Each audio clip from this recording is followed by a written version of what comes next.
सावन पुत्रदा एकादशी पर सुन ले ये व्रत कथा होगी, हर इच्छा पूरी संतान की होगी तरक्की। हिंदू धर्म में एकादशी का विशेष महत्व है।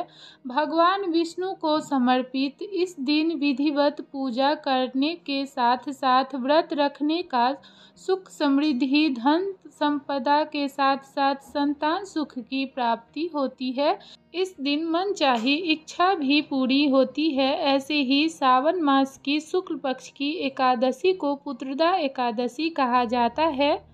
ये एकादशी काफ़ी शुभ मानी जाती है। इस दिन संतान की प्राप्ति, खुशहाली और तरक्की के लिए व्रत रखा जाता है। इस बार सावन माह की पुत्रदा एकादशी का व्रत 16 अगस्त को रखा जा रहा है। इस दिन भगवान विष्णु की विधिवत पूजा करने के साथ साथ अंत में इस व्रत कथा का पाठ अवश्य करना चाहिए। इससे आपकी पूजा पूर्ण होती है। आइए जानते हैं पुत्रदा एकादशी व्रत की संपूर्ण कथा।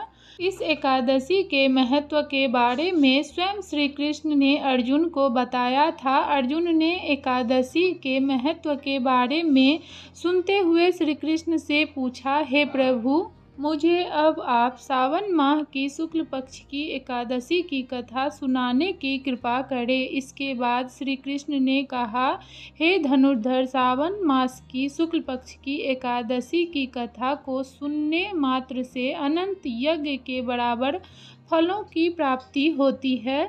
द्वापर युग के आरंभ में ही महिष्मती नाम की एक नगरी थी।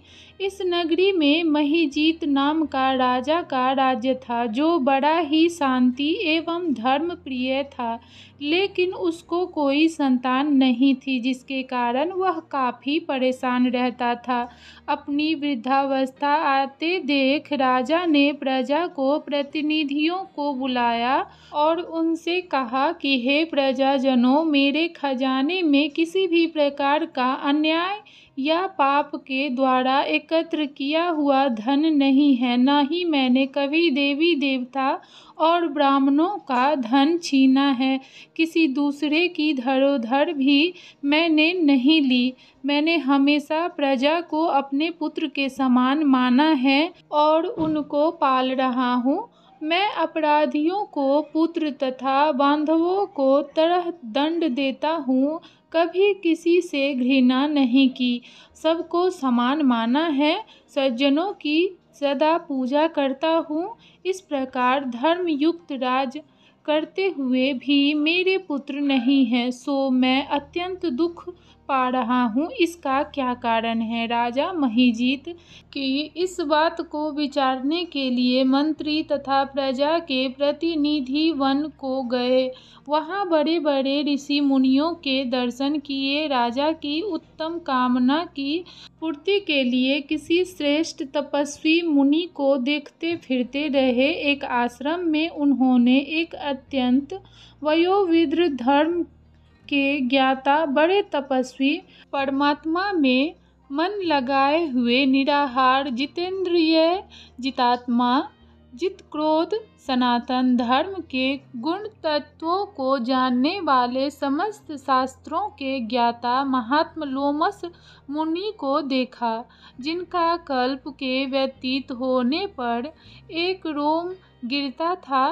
सबने जाकर ऋषि को प्रणाम किया। उन लोगों को देखकर मुनि ने पूछा, आप लोग किस कारण से आए हैं? निस्संदेह मैं आप लोगों का हित करूंगा। मेरा जन्म केवल दूसरों के उपकार के लिए हुआ है, इसमें संदेह मत करो।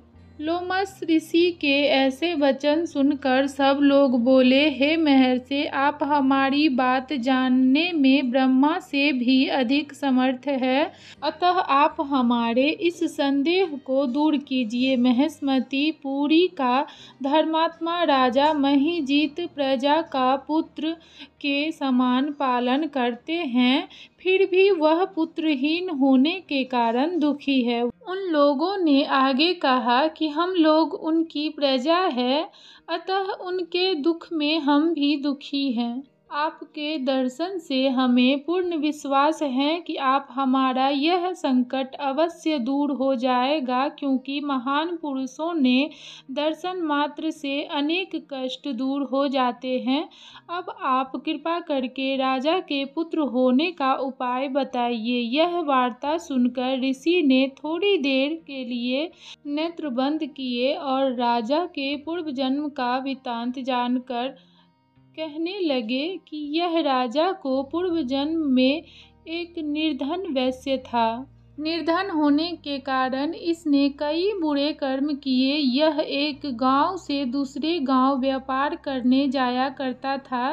एक समय ज्येष्ठ मास की शुक्ल पक्ष की द्वादशी के दिन मध्याह्न के समय जबकि वह 2 दिन से भूखा प्यासा था, एक जलाशय पर जल पीने गया। उसी स्थान पर एक तत्काल की ब्याही हुई प्यासी गौ जल पी रही थी। राजा ने उस प्यासी गाय को जल पीते हुए हटा दिया और स्वयं जल पीने लगा, इसलिए राजा को यह दुख सहना पड़ा। एकादशी के दिन भूखा रहने के कारण वह राजा हुआ और प्यासी गौ को जल पीते हुए हटाने के कारण पुत्र वियोग का दुख सहना पड़ रहा है। ऐसा सुनकर सब लोग कहने लगे कि हे ऋषि, शास्त्रों में पापों का प्रायश्चित लिखा है, अतः जिस प्रकार राजा का यह पाप नष्ट हो जाए, आप ऐसा उपाय बताइए।